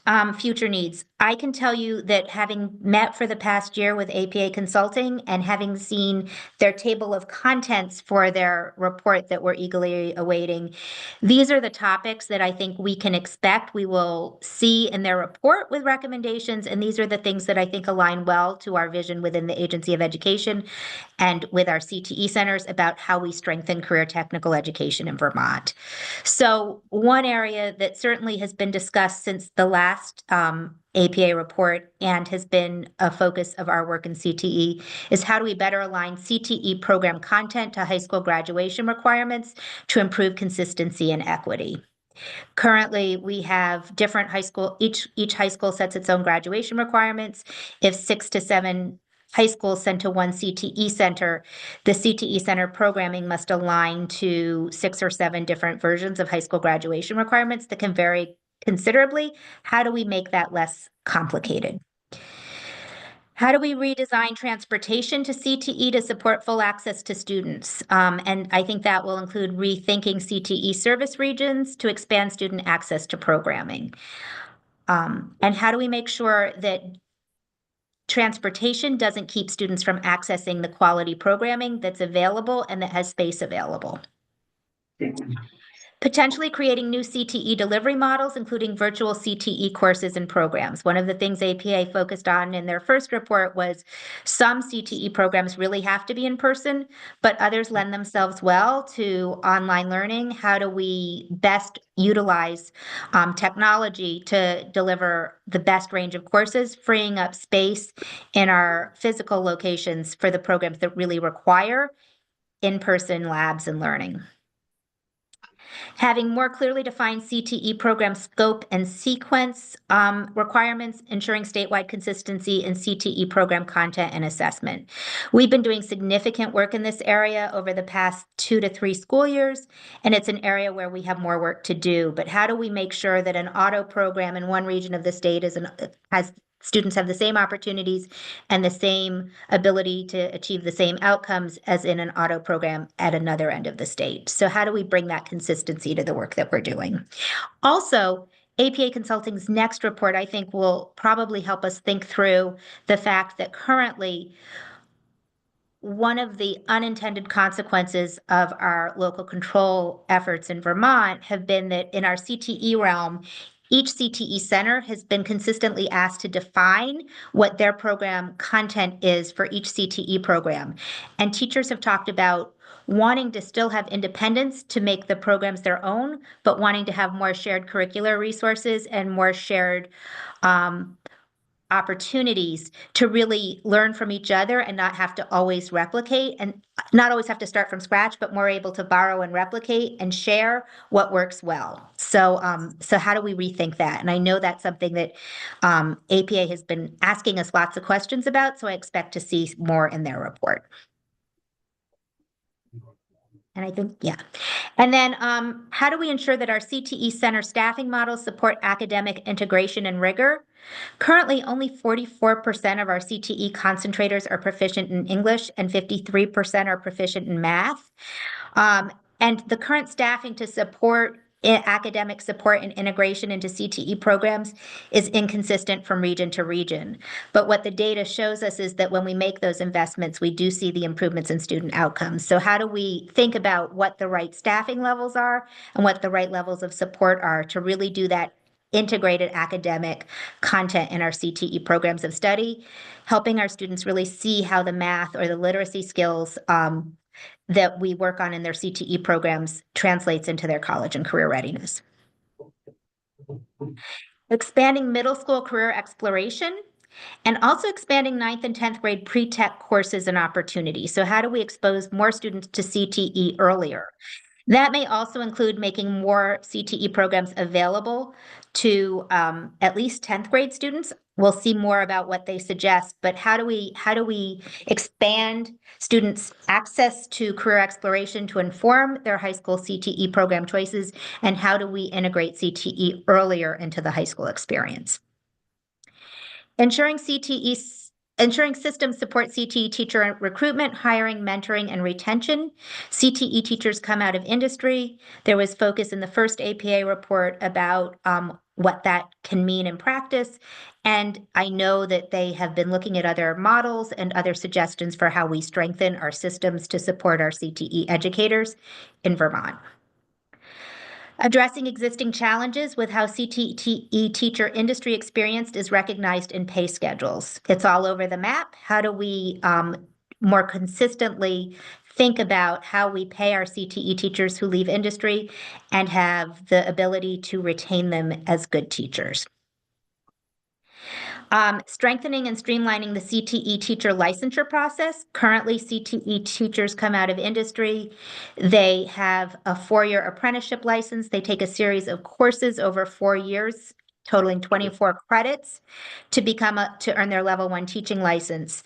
I think what I have heard from APA Consulting is other states have similar requirements, but they may have more streamlined ways to make those happen. So I'm eager to see the research they've done and how that can inform our thinking moving forward. Increasing the agency's capacity to support CTE centers and address gaps in performance and other education quality concerns. So how do we best make sure that our CTE system is supported and that we are providing the oversight and support necessary for those quality concerns? That's what I expect we will see in the APA report. There may be a few surprises too, but I know those are areas where their team has been researching diligently to give us concrete recommendations for moving forward. What's the timing on that report?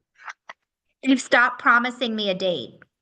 It's gonna be an awful big report. What I can tell you is, I would say, as of last week, my sense is the report is written with the need for a few things to be finished, but what they were really starting to dig into is those concrete things about what requires legislative change and what that might look like versus what the agency could really work on without legislative change. And I can't forecast how long it will take them to finish that portion, but I think they were feeling very solid in the fact that their report content was solid, addressed what they had been asked to address, and provided concrete recommendations. But they were still working on what changes specifically would be needed to make those recommendations more realistic to become reality. Thank you. Representative Brady? This might be premature since we don't have the report yet, but I know the focus has been on funding and governance. And it's a really well-established system, and we have some phenomenal CTEs in the state. And yet it seemed like one of the themes in Listen and Learn was delivery and an interest in more options for this kind of programming at students' home school without having to potentially go to an entirely different campus all day or half a day, taking out some of the transportation. So I wonder if you're thinking at all about how to reconcile. We have this really strong CTE system and also a strong desire in the field for students to have more access to CTE type programming in their home building. Yeah. An area where I'm really anxious to see what the final report provides. Yeah. So it's maybe premature. Yeah, but something that we definitely heard through the Listen and Learn was a desire to strengthen and expand career and technical education opportunities. And so that talked about also in middle school and creating that earlier exposure for our students.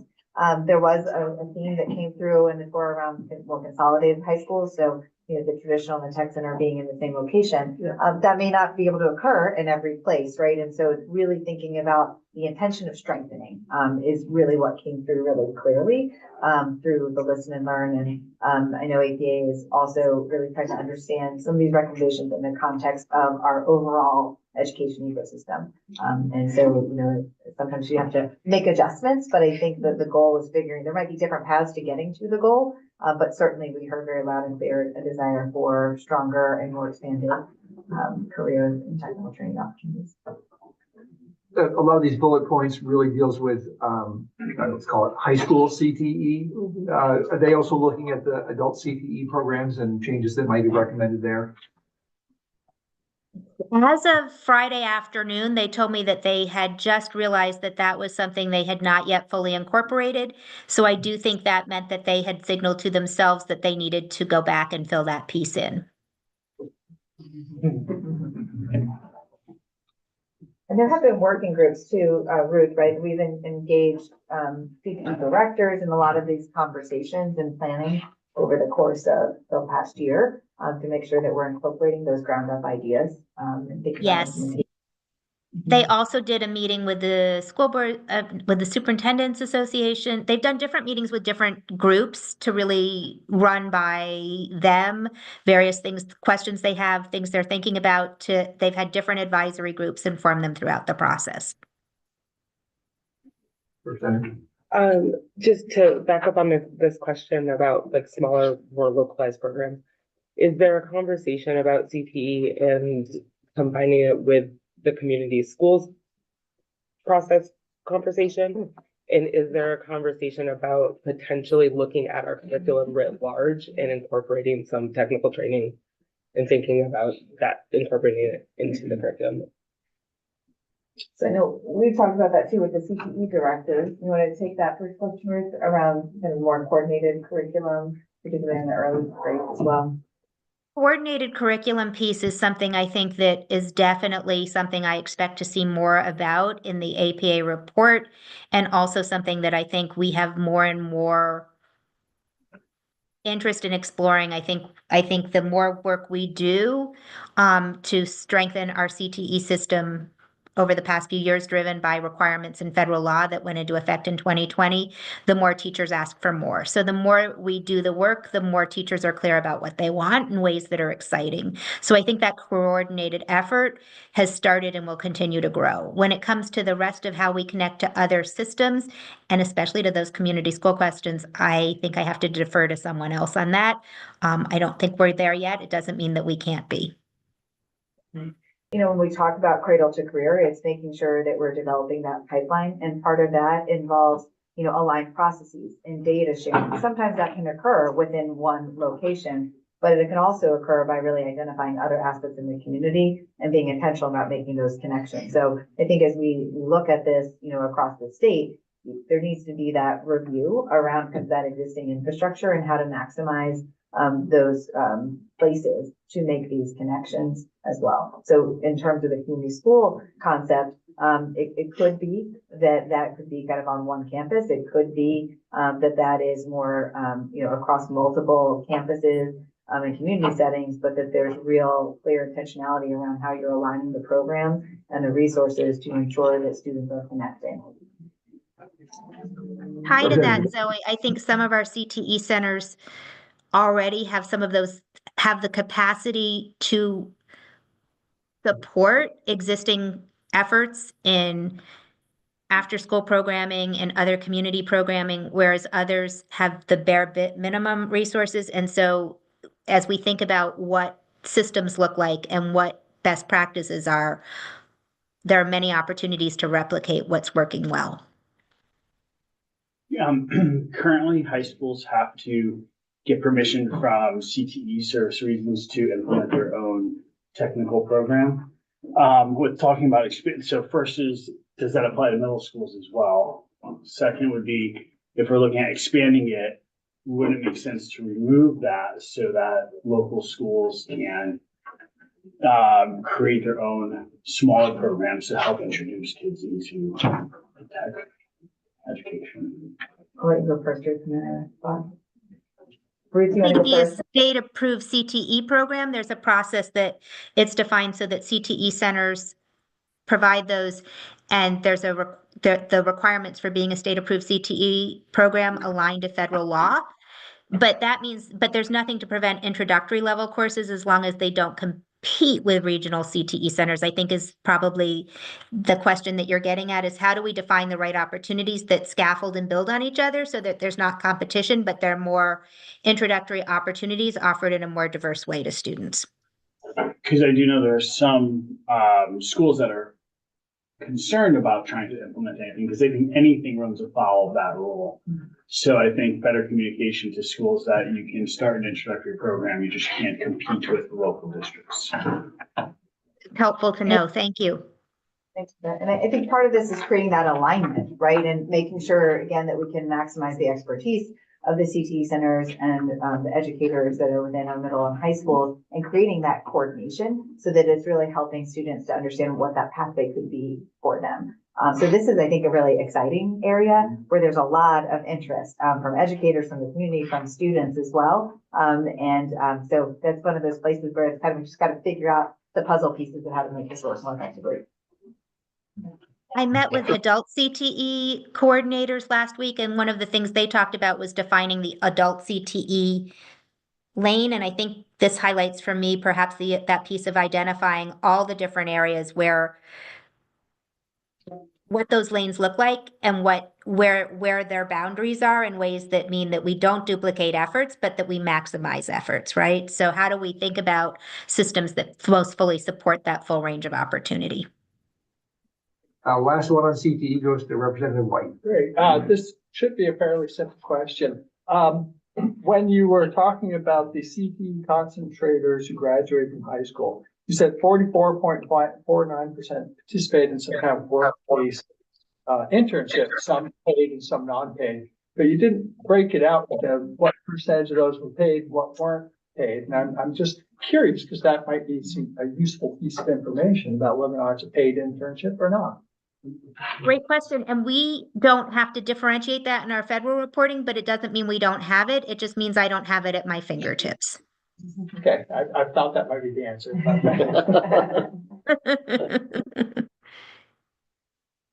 Thank you, Ruth. Appreciate you sharing all of your wisdom, and also thinking about in the future of how we can strengthen, and expand college and career technical education. We wanted to also talk about and highlight some of the other college and career readiness programs. I'm going to invite Brian Parkman up to share a little bit more about the other pathways that students can explore getting this opportunity.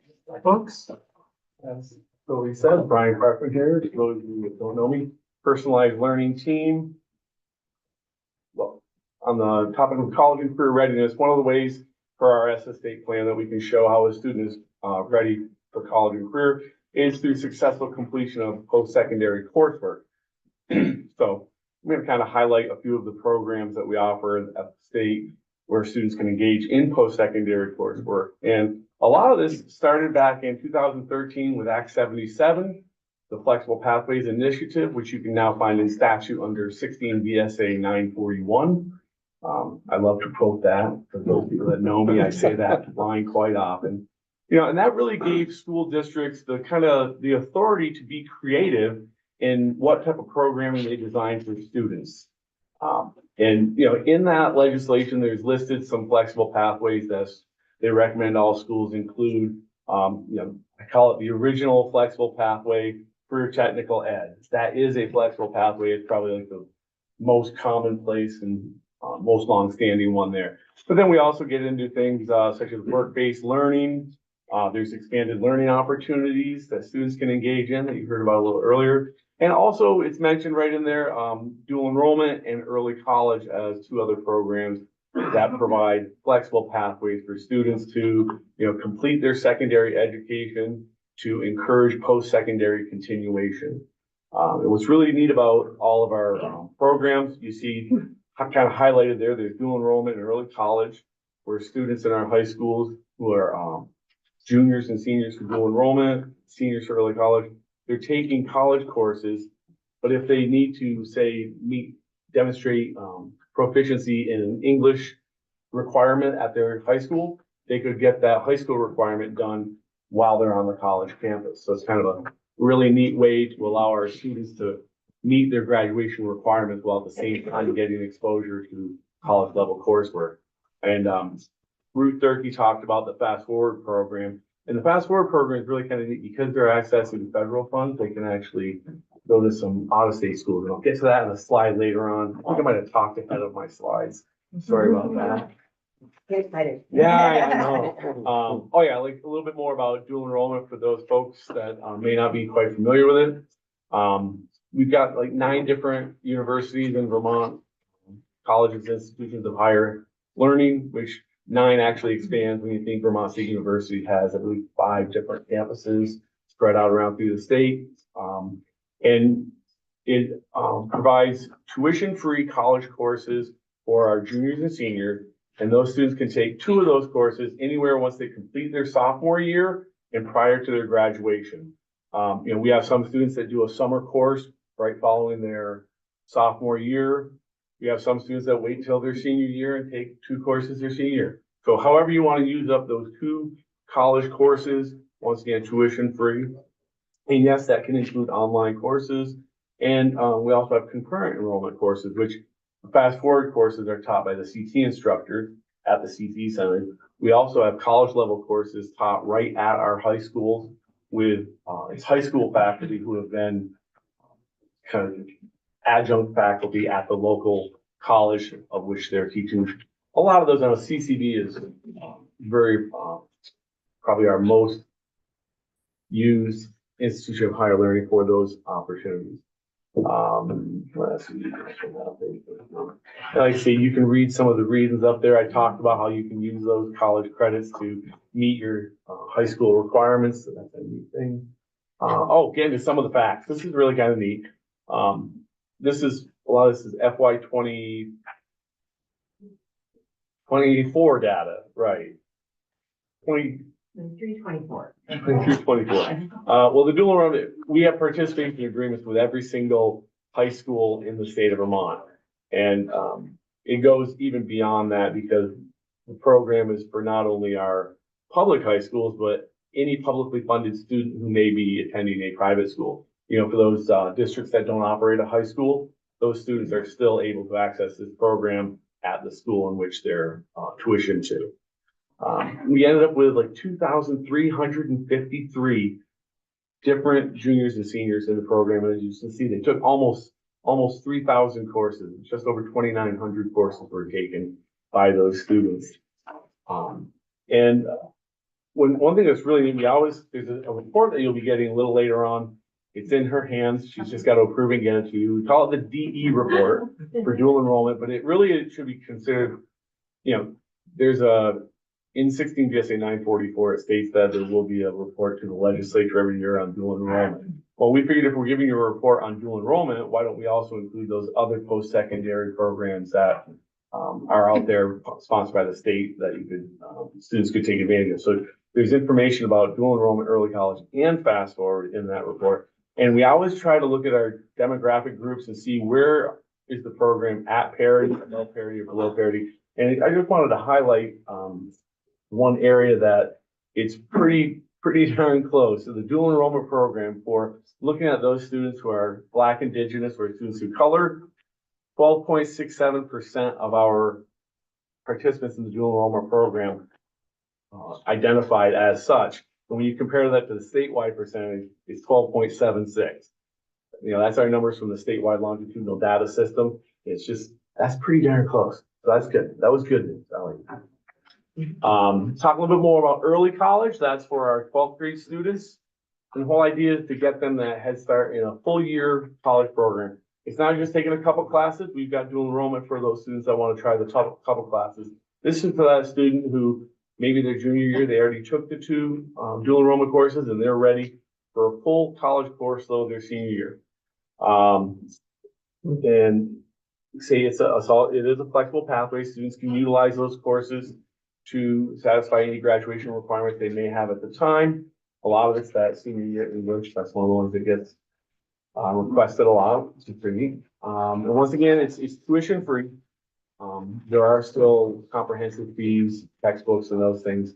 There's a VSAC grant for every student that has the need. They have to fill out a FAFSA to get that information. And then there's also a book stipend. Those are $1,000 and $150. So we're not saying may not be some funds, fees associated, but it's totally tuition free. We have 3 different Vermont institutions of higher learning that participate: the Community College of Vermont, Vermont State University, and Norwich University. And again, it's really more than 3 because, like I said before, Vermont State University has 5 different locations. It was funny, some of the early FY25 data is in, but we're still in the middle of FY25, so we don't have all the data. But we thought it was our high point of having 402 students participate last year. This year, we started with 451 students in the program. So it's growing most every year. It's growing overall. So that's good to see that it's growing. Good to interrupt on early college. We often talk, and frankly, throughout the legislature about costs to the education fund. And so that early college tuition is being paid out of the education fund. Is that correct? Yes, to not exceed the block education grant amount, which last year was around 11,000. If a university is charging less than that block grant amount, we pay what their university is. For instance, CCB, they are charged at the per credit rate. And we also have like a cap on what is considered full-time student. You can't take 30 credits a semester. No one can physically go to that many classes, so. And just so folks understand sort of the economics of early college, just like CTE, the money follows the students, so those students aren't actually counted as enrolled in their high schools, I don't think, for ADM purposes. Representative Olson and Representative Hartle. Yeah, just following up on Representative Conlon, in terms of, I hear the early college is funded by the education fund. Totally. What about dual enrollment? How does that work? 50-50 Gen Fund, Ed Fund, roughly 900,000 each. And what's really kind of cool is, I just mentioned how the block grant was around 11,000 last year. If you just do some quick math, 400 students, even if you said times 10,000 is 4 million. We only spent 3.8. That's because Vermont State University is not at the block grant amount and CCE is considerably less than that block grant. So like I say, the block grant kind of sets the cap almost, if you will, but we are spending considerably under that, which is pretty cool. Representative Hartwell, question. I had a couple of just data questions, and I'm not totally sure you can answer them all now, but I just want to get them out on their table. One is more clarifying. So the money, though, that is going to the college is money that if the student had gone to the high school, would have gone to the high school, but is now going to the college. It is direct money to the college. It is tax capacity that goes to the school district. So. And then also, we sat through a bunch of meetings about declining enrollment. So I'm wondering if people have looked at the trends in declining enrollment and the trends of seniors going to colleges and compared sort of how they're affecting each other.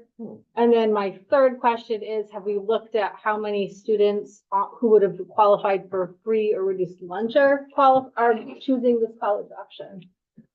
Sure. The FRL numbers, I don't have those off the top of my head, but they are all in the report that you'll be getting. And I know someone mentioned before about the ADM. Early college students, they begin the school year, their senior year, then they have to unenroll. And there's an exit code that the schools have to use, which is transferred to a college program. And then with the early college program, when they complete their college courses, they re-enroll at the high school. And there's another code for entering back into the system so that they can graduate. So they should be counted in our graduation numbers. So they shouldn't be negatively affecting our graduation rate or anything like that. They should be in those numbers. We were referring to more the ADM that's used for budgetary and per pupil spending. Yes, yeah. So they do not, when they exit to a college program, they don't count toward your ADM. You don't get money. Well, We always like to say the school doesn't get the money, but the college does, but it's not that easy because they don't, the high school doesn't get the money because they go down in ADM and then the colleges are paid directly.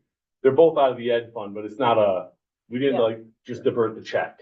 And it's not just per pupil spending I'm wondering about, but also there's been a lot of criticism about small class sizes, but we're providing these opportunities for kids to leave public schools. So anyway, just seeing that up. Yes. Students whose parents opt to send their child to a approved independent school and pay tuition, their children are not eligible. No. Do you see that changing? That's a question for us. Okay. All right. And I went to that next slide talking about, kind of mentioned that the fast forward. And I know, Ruth mentioned like the 39% of the, concentrators get the college credit. And if you do out the math, I know that 782 of them got credits through CCD or VTSU, but I know there's at least like another 300 or so that gets credit through like the New Hampshire Technical Institute and some of from the tech centers on the New Hampshire border. There's some articulated agreements with the tech centers in Vermont and the colleges in New Hampshire for the students to get credit in that program through that. So my favorite number of all that, all my cohorts at VA, we are sick and tired of hearing, but this is an underreported number, but that we know about, like I say, throughout the statewide longitudinal data system of those publicly funded students that we track on ADN, 26.47% of all juniors and seniors in Vermont participated in some college level coursework in the FY24. So we had more than, 3,490 out of our 13,184 students. So I think that's pretty impressive. 1 out of 4 kids walking down the hallway of a school have taken a college level course. That's pretty impressive for Vermont. And I don't think it's a fact that many folks know about, but I wanted to shout that. You want to share some trends you've seen in terms of participation rate across the state? Well, participation rates have been increasing all across the board. And I know dual enrollment, a large percentage of courses are online. And this is where I like to say, I think our numbers could be much higher because, not every student is inclined to do an online course. For those students that it works well, it's awesome, it's great. But, we've got some high schools that are kind of rural. They're very distant from our CCV centers or another college campus.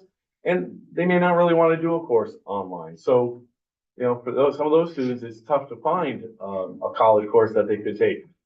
If you do a concurrent enrollment, well, if you're doing that at a high school, you really need the mass of students to fill a whole classroom in front of you. So some of our larger high schools have some concurrent enrollment courses.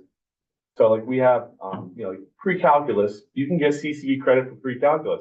There are a number of high schools that teach it concurrently right at their high school. Their teacher is adjunct CCV faculty, and every student in the class is eligible to get 3 credits at CCV. Then in some other schools in Vermont, they've got a smaller pre-calculus class. They don't have a CCV adjunct faculty. Those kids aren't getting college credit, but you're seemingly taking the same course on face value. So, that's one of the things I always. I hate to, respect. we have some timing considerations here because everybody has a 3:15 after this. You're supposed to kick me, Lisa. So we can just. I don't know, move on to I the think key it's the time. takeaways. Or key considerations. So we'll just wrap up. So I think one of the core things that you've heard around college and career readiness and flexible pathways is really creating these personalized pathways for students to be successful.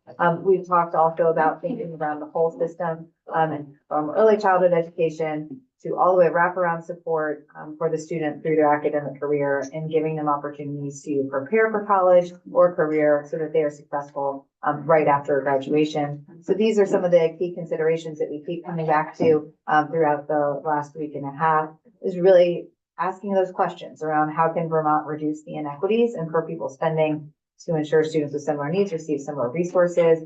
How can we align funding and resources with student need to drive student outcomes and success? How can we create more meaningful opportunities for students and support a whole child approach to reduce absenteeism and improve student engagement? How can we support effective and cost-effective delivery of special education services in all districts and schools? And how do we ensure that every student has a highly qualified teacher in a safe, healthy, and welcoming school environment? So we've walked through and really reviewed a lot of facets of our system, and we come back to a lot of these key considerations to really think about equity and to think about that in terms of the student opportunities and how we're preparing them for success in school and beyond graduation. So I know we went through a lot of information and we have taken notes on the specific questions that you have. You will receive very thorough reports in the next week that actually give a further breakdown around pre-K, dual enrollment. You have received the Community Schools Grant, so there's a lot more information coming your way that I think will respond to many of the questions that you asked today. But we are really eager and excited to continue the conversation. The team is really proud of a lot of the work underway to engage students in this meaningful learning opportunity. Well, thank you to you and to the whole team for spending a couple hours with us. Very informative.